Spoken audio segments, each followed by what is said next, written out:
Ever since I started snowmobiling, I've been plagued with one sort of ski pressure issue or another. On my first sled, 2008 Polaris Dragon, I had way too much ski pressure, and that caused me to dart all over the trail and made the bars really hard to turn even when you were moving. Then when I picked this sled up, actually just during the test ride, I thought, wow, this is so much better. The bars turn so easily, and that definitely makes things a lot easier at slow speeds. But when you try to really start pushing the sled in the corners, well, you really start to find that the sled likes to push in the corners.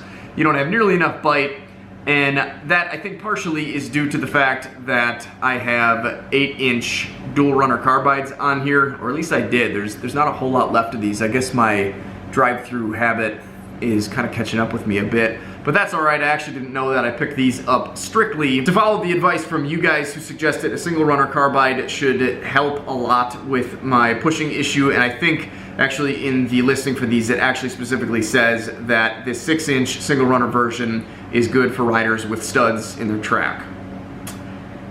And come to think of it, it seems like it makes a lot of sense that maybe a dual runner carbide that came stock on a sled paired with some aftermarket picks in a track is probably not the best thing. So hopefully these fix my problem. Like I said, these are a 6-inch carbide. These are the SPI Slasher 6-inch version. I think there is a 4-inch version, but like I said, these specifically said they were good for sleds with studs in them. So I think this is definitely going to be something that is worth trying for me. And we'll definitely take this out and test it in just a bit. I will get this one installed. I've already got the other one put on. Really a pretty simple process, and something that I think just about anybody can do at home. Just make sure you lift your sled in a way that's not going to pinch your fingers under the sled or the carbide, because that would not be fun. So let's get this thing off the ground and get these switched out. So I've been soaking these with WD-40, which should help break them loose a little bit. Ugh. The other problem is there is quite a bit of rust built up on the top here, so after the first couple turns it's actually going to get harder.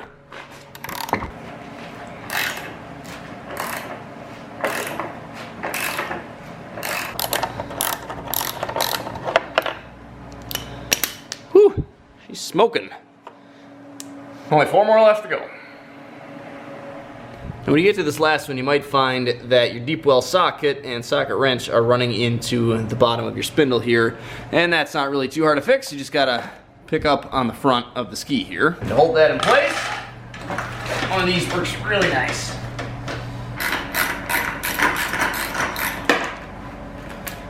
Now with all those removed, I'll grab my other dolly here.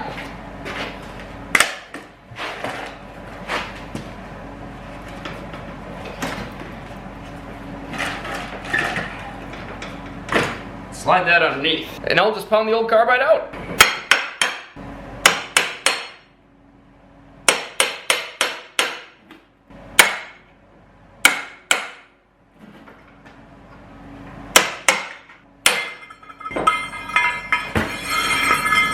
I guess all those Taco John's runs have been catching up with me. So the new one will go on with this unthreaded stuck-up portion here towards the front that sticks in a hole inside of your ski. Make sure this is not going to fall on you when you go to do this, and be prepared to take your fingers out of the way if anything goes south.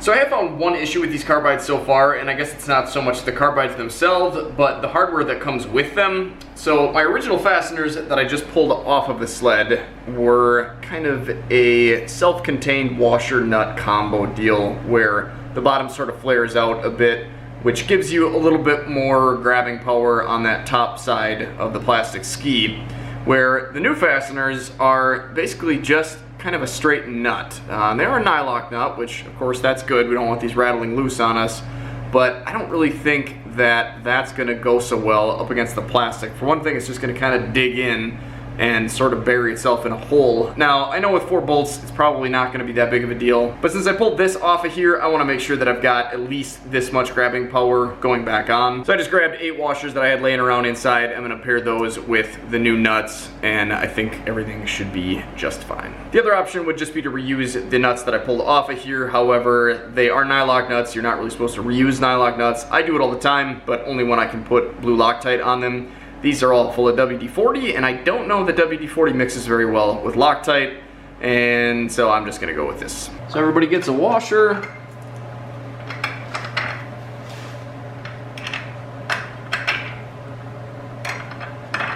And a new nylock nut.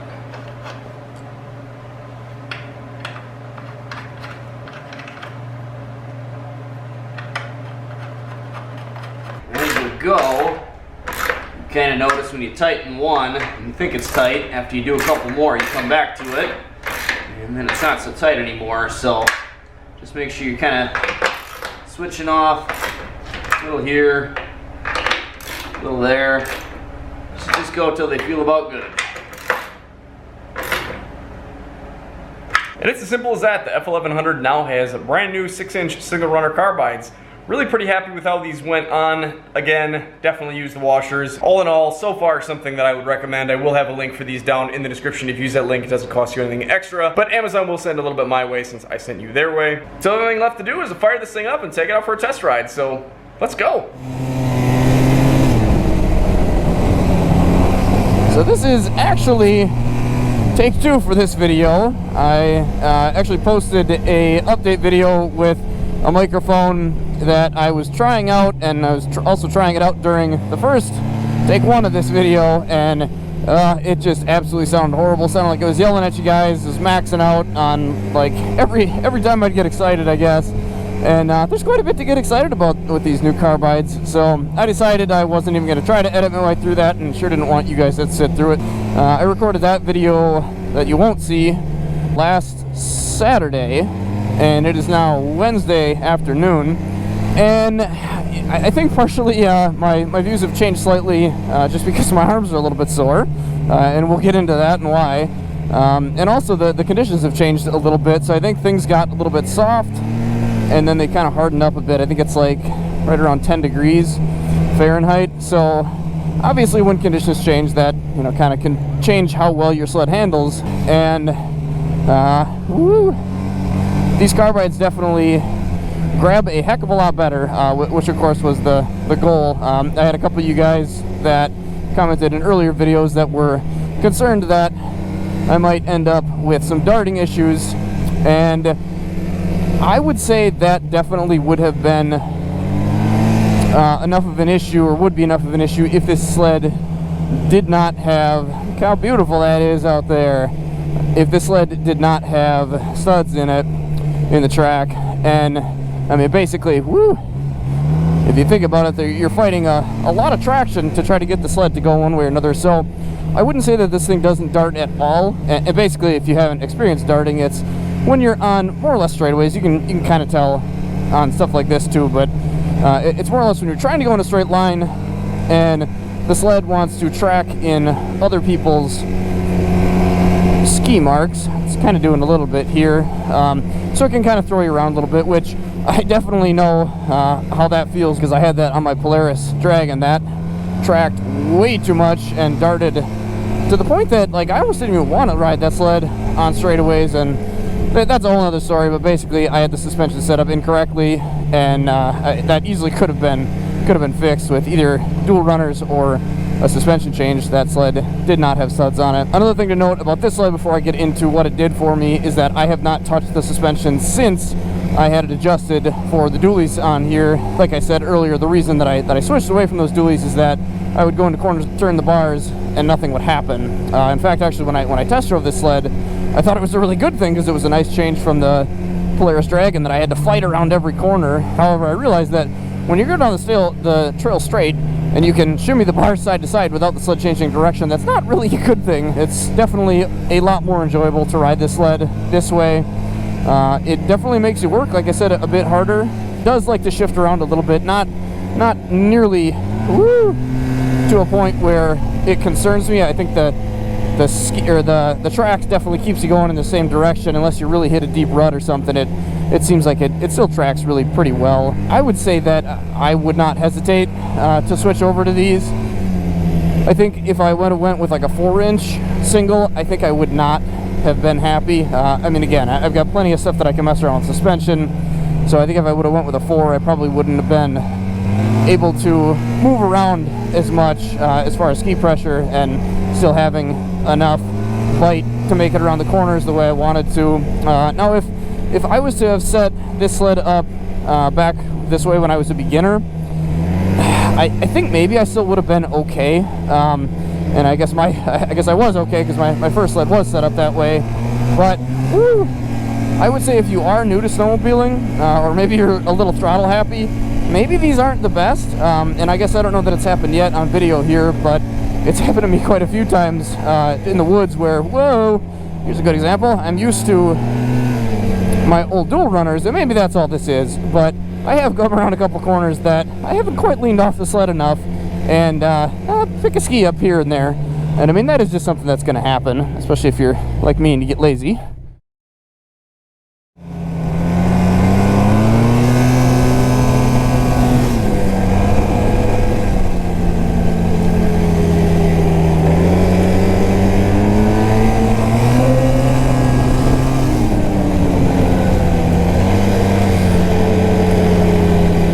What a beautiful day for a ride.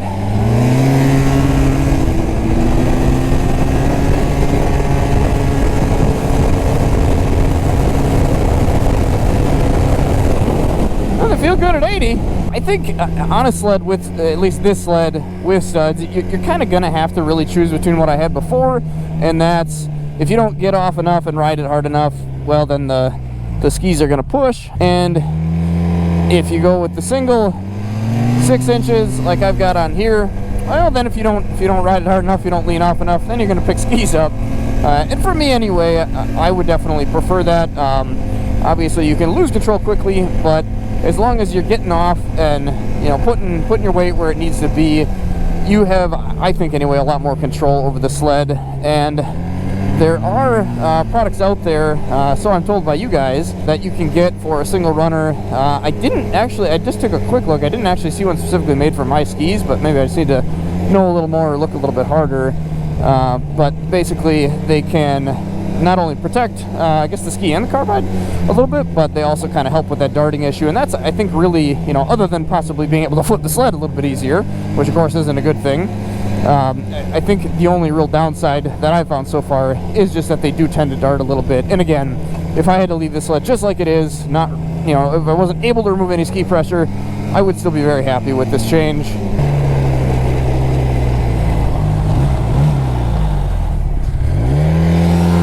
Look at that. Oh, almost empty highway. Horses are out for a cruise today.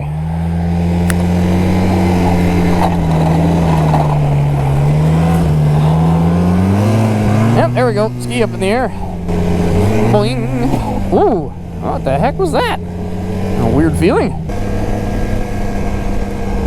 I'm always surprised how long that 360 camera lasts up there. I guess I must just had some really not great batteries for my Hero 4. I still have not had to charge the battery pack or power bank or whatever you want to call it that I'm running my Hero 7 off of, so that has been working really slick. I like that so much better. I have kind of had a little bit of an issue where I have to unplug the power bank from the cable and then plug it back in, and then I can get the camera to turn on. Seems like the quick function doesn't work, but honestly, I mean, I don't care. That's a lot less goofing around than having to change batteries every 15 minutes. So on a cold day like today, that is definitely the way to go. And honestly, I think I might start recording motorcycle videos this way too.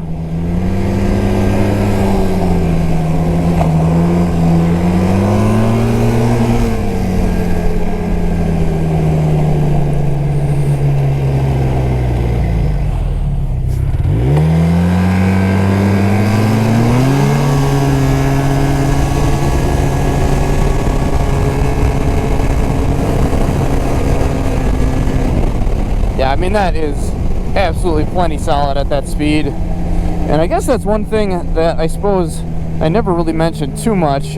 When I initially had issues, I had a lot of people that were saying that I needed to tighten up my limiter straps or change those blocks around in the back so it doesn't kick the, it doesn't let you pull the skis off the ground so easy. And it while that is good advice, I think for some people and in some situations, that wasn't actually going to help me at all, because I never had traction issues when I was on the throttle. I pretty much always had problems really throughout the turn. When I would let off the throttle and start to take the turn, I would feel like I was pushing just as much, if not even more so, than on the way out. On the way out, you can kind of throttle it, get the track to spin, and kind of kick the sled over and point it the direction that you want to go. So that was really never a problem. And plus, I'm not gonna lie, I didn't really want to change that to begin with anyway, because I like to be able to pick my, whoa, not like that, but I like to be able to pick my skis up, both of them at the same time when I hit the throttle. So that's why I was always just kind of searching for something else, and figured that it had to be, whoa, had to be something else. And definitely when I read that on the listing for, whoa, these SPI 6-inch Carbides, that these were specifically for riders that wanted to ride a little bit harder and had studs in their track. Oh, yikes. That really kind of resonated with me and made me think, yeah, okay, I think this is what I've got wrong. So I think a lot of you guys are right that maybe dualies are a really good thing. If you're on this sled specifically, maybe a different sled, you know, could be completely different, but on this type of sled specifically, if you've got studs in the track, I think that's not the case. If you do not have studs in the track, then those dually Carbides are probably really nice. Like I said, initially loved the fact that the bars turn so easily, and also that that I could go where I wanted to, rather than where the last person or the last three people that had ridden the trail were going. So I think it's sadly something that you kind of just need to play around with and learn. And I guess the reason that I say it's sad is because, well, stuff's not exactly cheap, and if you've got to wait for it for a while to come in the mail, that's no fun either. But all in all, I think I kind of hit the nail on the head this time. Not to say that maybe I won't try a different brand of Carbides next time. A couple of you guys gave me some good suggestions, but of course I was in a hurry and found these for cheap and picked them up. If you guys want to pick these up, there will be an associate link down in the description. If you use that link, it doesn't cost you anything extra. Woo! But it helps me out a little bit, and I always appreciate that.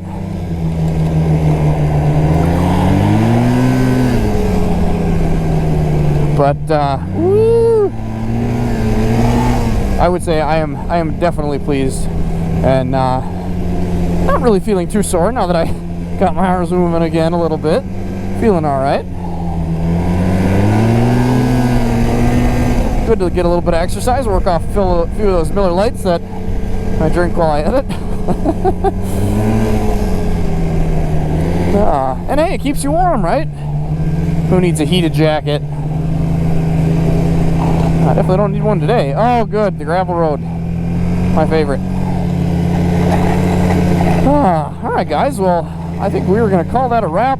Hopefully that all answered all of your questions you may have had on whether or not, whoa, you could get this sled to corner well with Carbides. I would say that I have found the winning setup. Again, maybe a little bit more to come on actual adjusting, woo, of the preload on the springs.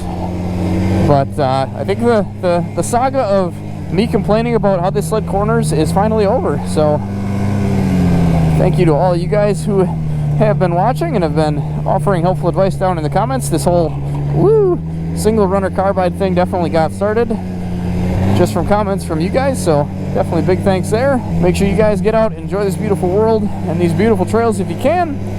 But if you can't, check out some more videos here. Make sure you're subscribed so it lets you know anytime I put out one of these videos. Whoa, that was a big rock. Other than that, take care, stay safe, and stay swanky.